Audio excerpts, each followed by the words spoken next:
Hello everybody, Raven Knight here. Today we are continuing our dive into the heroes of For Honor, analyzing them for their lore, historical inspirations, playstyle, design, and overall feel. Now, when the Outlanders were first revealed to the public, the For Honor community went wild with speculations with who was coming next and what heroes we could look forward to joining the Outlanders, and one that many kept pointing to were the Aztec Jaguars, and sure enough, we got it. Today we are taking a look at the one and only Aztec Jaguar of For Honor, Ocelotl. Do you know what it is to mourn an empire? To see your home defiled. You tried to take everything from us. Yet here we stand. A blood debt will be paid. You will have no victory.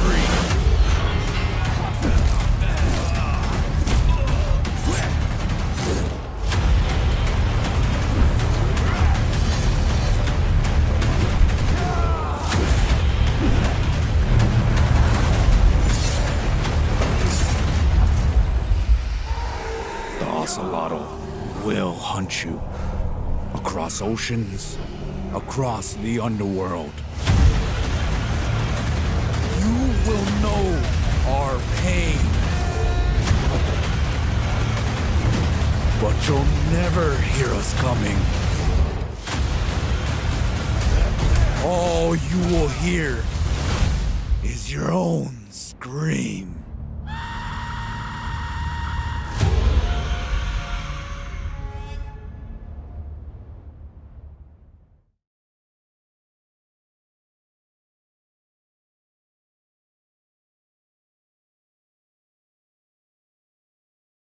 The Ocelot in the game were not native to Heathmore, obviously since they're called Outlanders. Like the historical Aztecs, the Ocelot hailed from the distant Mesoamerican lands across the sea. Now, apparently when the Cataclysm hit, almost all the Aztecs' neighboring rivals were destroyed, and the Aztecs believed that the disaster was a punishment from the gods for their wasted energy through all the sacrifices. Yeah, we'll get into that a bit later. So now instead of sacrificing humans to the god like they used to, they live peacefully and with restraint. And now they honor the gods by offering their gold, and the gold of all of Mesoamerica, since they went to their destroyed neighbors and looted them for all they were worth. But everything changed when Conquistador Vela attacked with the Order of Horkos and stole all their gold, as well as their leader, Mixcoatl. She thought she'd seen the last of the Aztecs, but they'd followed her and Horkos back to Heathmore. They set Mixcoatl free, and then terrorized Vela and her Horkos followers. Now the Ocelot are here to stay and continue their war against Horkos. Okay, so full disclosure, I'll be real, I'm not a huge fan of the Ocelot lore. It's not that it's super bad or anything, but I think there are a few minor missteps here and there, like for example, removing the human sacrifice bit. I feel like they only did that to stay PC, to kind of avoid any controversy, but that's a large part of Aztec history. In fact, it's a large part of Mesoamerican history, and to just push it aside, I feel like that takes away some of the mystique and some of the uniqueness of the faction. And you don't have to show it on screen necessarily, but if you're saying like, oh, well, it feels really inappropriate, it's a war scenario. Like, people are dying all the time. We have an execution from Shaman, who we'll get to, where we literally see her open up a person's chest and reach in and pull out their organs. What are you afraid of? So I really don't understand why they decided to change that. I guess just to be PC, but again, misstep.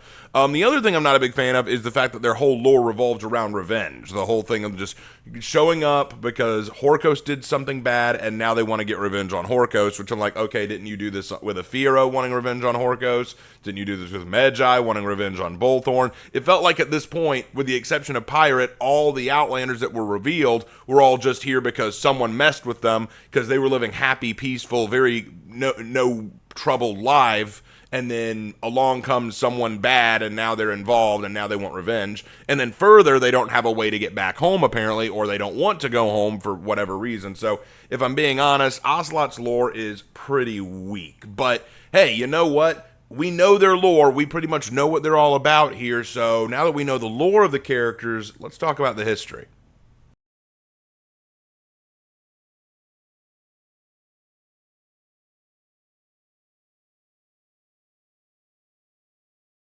The Ocelots are pretty obviously based on the Aztec Jaguar warriors. Now, if you want a full breakdown of the historical influence and the relationship to these warriors, I recommend going to watch my Heroes in History on the Ocelot. But to give a very brief explanation, the Aztec Jaguars were one of the elite corps of warriors of the Aztec Empire. Donning the mantle of Jaguars, these warriors were infamous for their ability to not only slay enemies efficiently, but to incapacitate and capture enemies for the purpose of sacrifice. The Aztecs believed that any warrior can kill on the battlefield. That's easy to do. But the best warriors can capture their prey in the midst of battle and subdue them. That's not so easy. So a warrior who was capable of doing this was considered a true elite. Hence, they would be invited to become Jaguars. They were almost like a knightly order in a sense, and were given special privileges and rights that they could exercise within the Empire. There's way more to the Jaguars than just this, and if you go to my Heroes in History video, again, that link will be in the description, go check it out. I go into real deep depth on the Aztec belief system, on the Jaguar warriors themselves, their practices, what their privileges look like. It's really cool, and I really love doing the research on that. It was a very fun video to make. I know I say this in all my videos, but please check that out. It was a great video to make. So, now we know the lore and we know the history, but how do you make them look in game? What's their design like? Let's get into the design portion.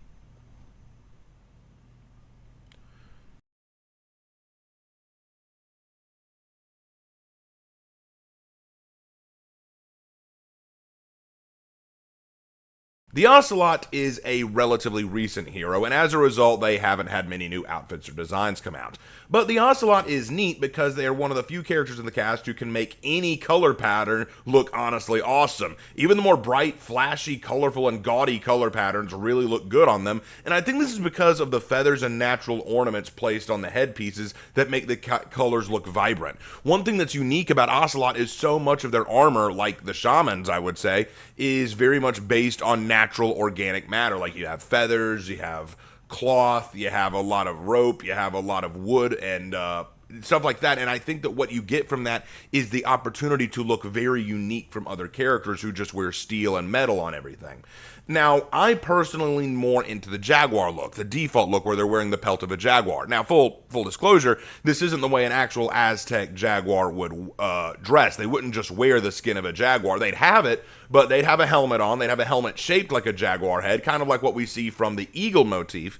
I'm not as high on the mask looks, largely because there's just one mask that I think looks really good, but then it kind of kills it with the long ponytail coming out of the back. That just looks kind of weird. Although I do like the skull mask. I think that one's kind of neat. I would like one without the feathered crown on top, but I think overall it looks good. What really impresses me, though, with their design is how they design the weapons. The Moveset sword club and the Tepos Topoli spear, they look really, really cool, and I wouldn't have expected it. When I think of a Moveset, I think, okay, there's only so much you can do in terms of designing that, but they did a good job, and I think it came out really good. Now, I have 3 builds for the Ocelot. You have Taquani, who is my first and favorite.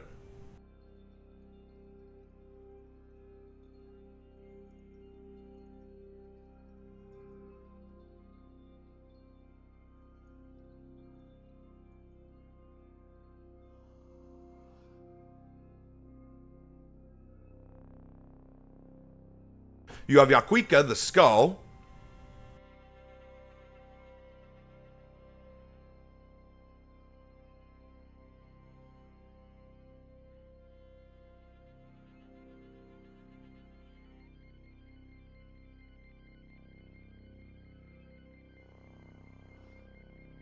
And I have Ocelotl, the hero.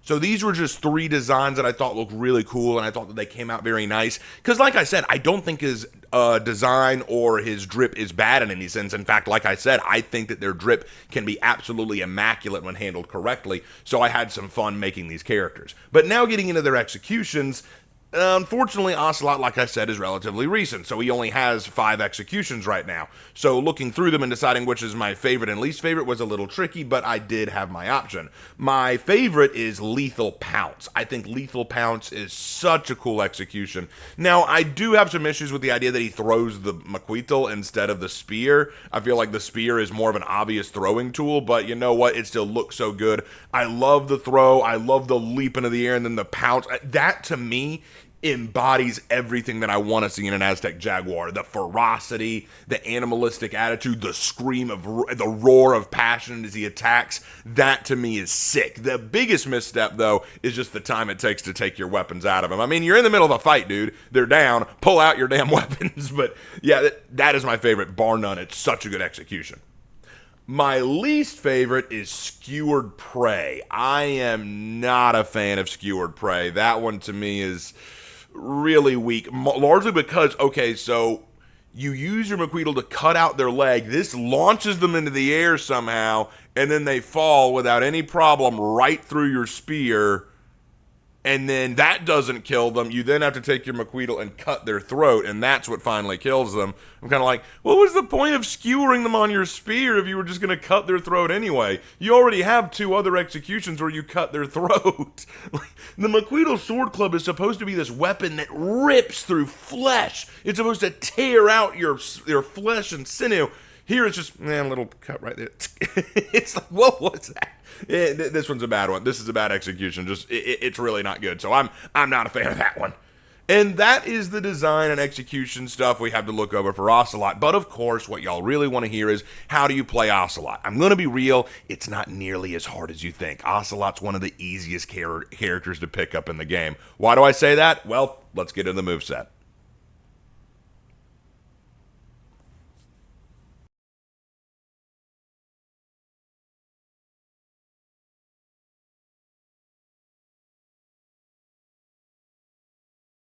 So, when it comes to Ocelot's moveset, you need to understand that a lot of people do not like it. A lot of people have issue with Ocelot, largely because Ocelot is what many people refer to as the Oonga Boonga hero, and with good reason. His moveset is one of the most basic to understand in the game, so this won't take too long.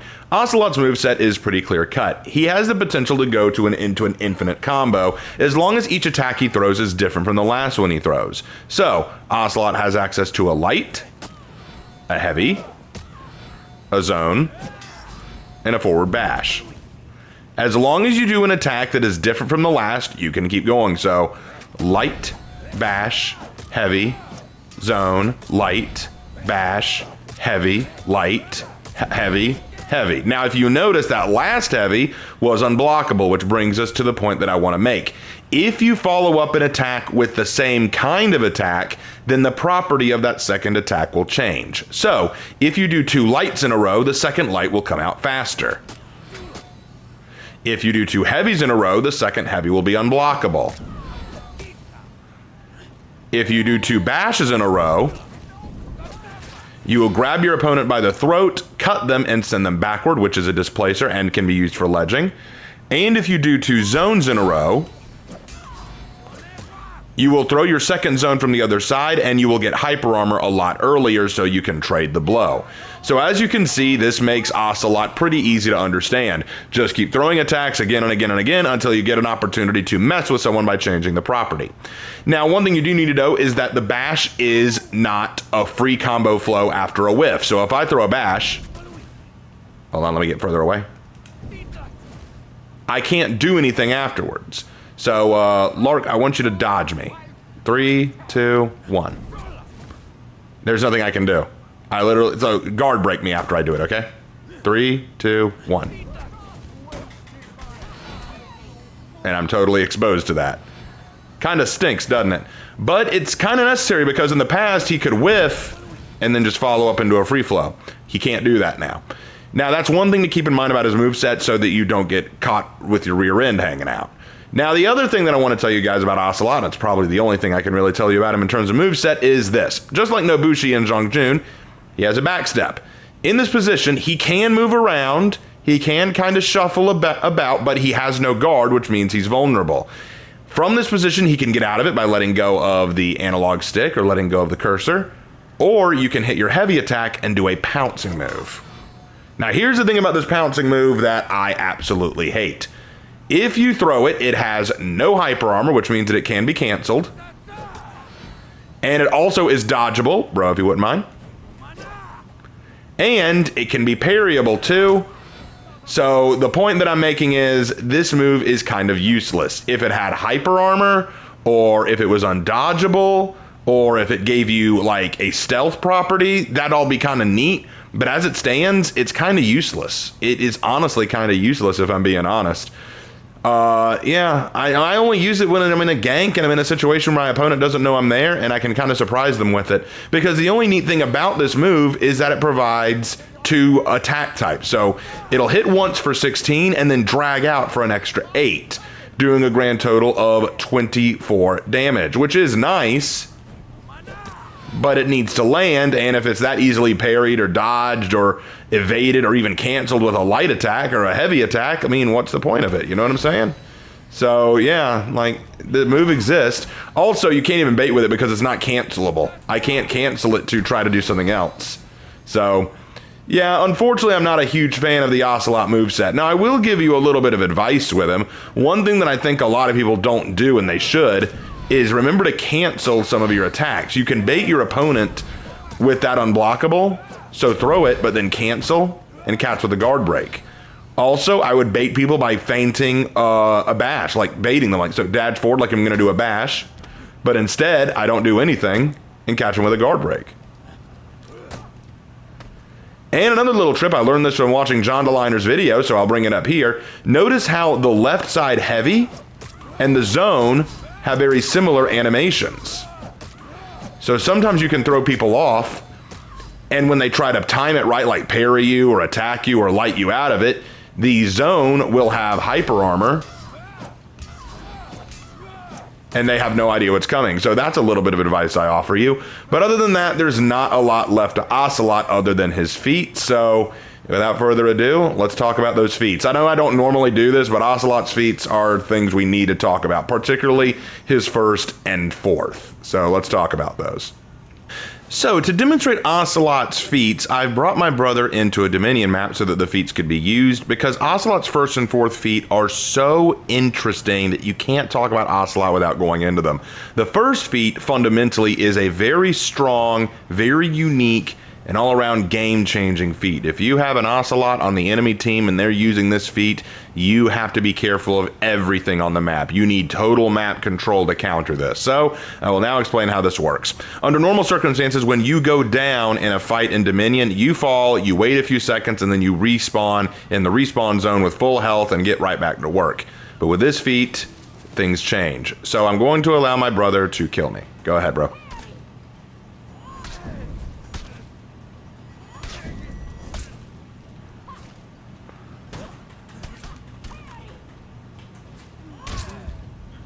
And now I'll bleed out. And dead.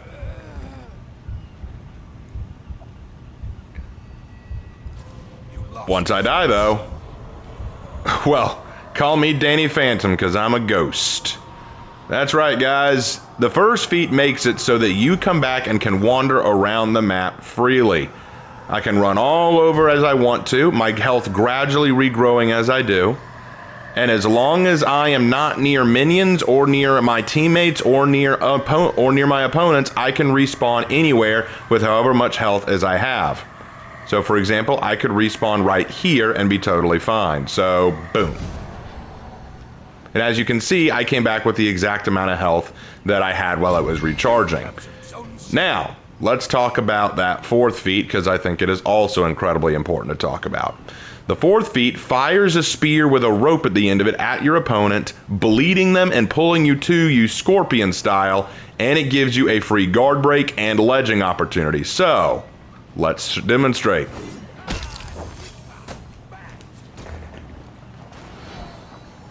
What many people will do, the common tactic that they like to do, is let themselves die with the first feat run to a ledging location like the one I was just at, and then once their opponent isn't prepared, spawn back in right near the ledge, use the 4th feat to snare an opponent, and then ledge them and get that sweet, sweet revenge. Now, here's the thing. A lot of people, when Ocelot first came out, complained a great deal about the 1st and 4th feat, saying the 4th feat is busted and mean, especially since we took stuff like that away from Shinobi. But keep in mind, Shinobi's thing was a part of his moveset, not a feat, so I don't think it's that big of a deal. The 1st feat, though, I don't think it's broken. I think it forces you to focus on map control. Because what Ocelot could potentially do is revive in a zone, or go down in a zone, become a ghost, run to another zone that isn't currently occupied, and then start taking it, even though he doesn't have full health. Doing this with Ocelot allows you to move around the map very quickly, take control of certain areas, and actually help out your team a great deal. The risk, though, is that if you come back too early and there are enemies near you, you run the risk of coming back in without full health, and you will be at a disadvantage. If you want, you can wait longer to get your health back, but at that time, you're not helpful to your teammates. So it is a risk and reward kind of setup. But if used right, it can be a really, really cool combination of feats. You can't talk about Ocelot with talking about these 2 feats. They are just too important and too fundamentally a part of who Ocelot is and why so many people like to play him. So, with all that said, that is how you go over the moveset for the Ocelot. Let's wrap things up. And that, ladies and gentlemen, is going to be our wrap-up for Ocelot. So, final thoughts. It's sad. I really want to like Ocelot. When he was first revealed, I thought his trailer and his overall appearance looked absolutely fire. He came in on a pretty good season in For Honor. A lot of people were super hyped about him. I loved the look. I loved the aesthetic. I loved the weapons. I thought this dude's going to be awesome. But then when we actually played him and saw his moveset, I couldn't help but think, he's just Oonga Boonga the character. They didn't do anything super unique or creative with him. They basically just, hey, here's everything in the kitchen sink, go crazy with it. Which is sad because after Ocelot, we got characters like Hatun and Virtuosa and Sohei, who I feel like these are much more creative characters. These are really cool. You had some cool ideas with these characters, but with Ocelot, I don't know. I felt like they were just kind of like, what do we do with this guy? What do we do? And that's a little sad. That's a little sad. I was thinking maybe he could be an assassin. He could have, you could do more with his pounce attack. I want to see him get a rework. I want to see Ocelot get a rework. And if he does get a full rework, which I hope he does, I'll come back and I'll talk about his moveset all over again. I really will. I want to do that. But overall, leaving that aside, what I really like is the historical inspiration. I want to thank Ocelot. I really do, because Ocelot gave me a reason to really do some research into Mesoamerica and the Aztecs. My focus on historical study was always in medieval European history, the Crusades, and East Asian history. Those are my areas of study. I didn't do any real research on Mesoamerica and the Aztecs, so I didn't know all this information. But after seeing Ocelot and doing his Heroes in History, I got the chance to do some in-depth research, and it opened my eyes to how unique the history of the Aztecs are. So I can't be mad at Ocelot. I think it's really, really cool what they did with him, so I am very glad that I got to do this. Anyway, guys, that's going to wrap up this video. Next time, we're going to be leaving the Outlanders and going back to the Knights with a character that I think you will all love, because she is someone's Pookie, and I might be able to get that wonderful content creator to come in and talk about her. Yep, next time we're talking Peacekeeper. Thank you all so much. I will see you in my next one. Take care.